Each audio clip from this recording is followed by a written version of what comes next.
I was on a retreat with the mystery school Clair Vision in Ireland.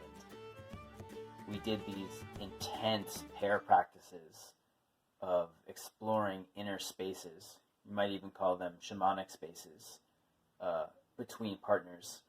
One would receive, one would give. And it was so intense. We did it all day long, and we were like plumbing the depths of our inner psyches.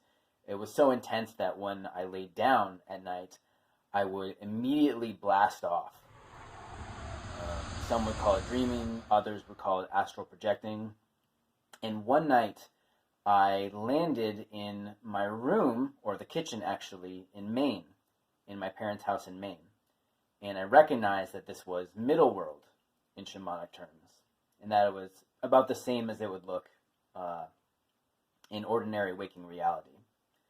So, given what I'd read, I knew that one could try to ascend or descend into upper or lower worlds, and I had ascended a couple nights prior, so on this night I decided to descend. And I felt myself sink down into a lower layer. In this lower layer, it looked a lot like that kitchen in Maine.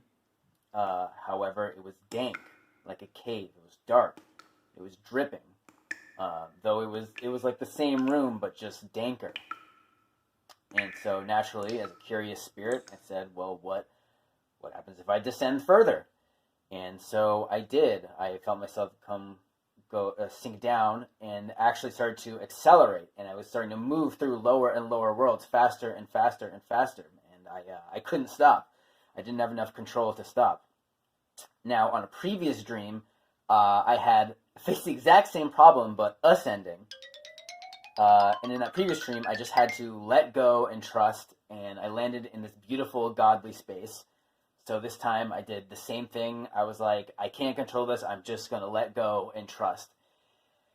And I landed in the most beautiful, peaceful realm, really, that I could even imagine. It was heaven. It was purity of peace in space.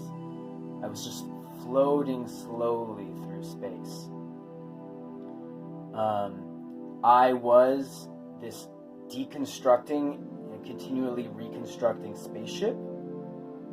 And in a sense, though, I was very loosely identified with the spaceship because I was also, my identity was deconstructed, and I was the space.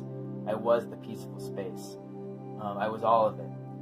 And singing was the voice of Garnet from the television show Steven Universe. It was so absolutely peaceful.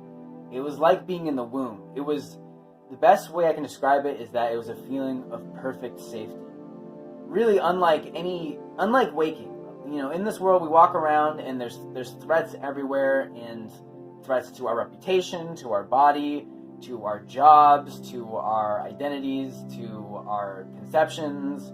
Like, it's so easy to get our feelings hurt in the world we walk around. It was completely unlike that. It was perfect safety. I wasn't self-conscious, wasn't uncomfortable, didn't have to worry about not liking myself. It was fantastic. It was beautiful. And so I tried to evoke that dream through this card. I call it, I don't know, I'll make up a name. Garnet's Song Space of Absolute Peace. And, you know, it changes you knowing that these experiences are possible. It flies in the face of everything we're told about how the world works, about the necessity of suffering, about the inevitability, inescapability of suffering. And like, there's this idea that the world's always going to be ugly. And I just know that that's not true. Because one, I know that now, I know that these states of consciousness are accessible because I've been in them. Two, the more I focus on them and bring them into my life, like invite them into my life and remember and write about and like make art about these experiences, the more I feel them, even when I'm not in the night realm, even just during the day.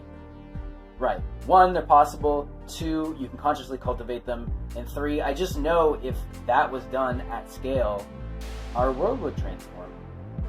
I know it.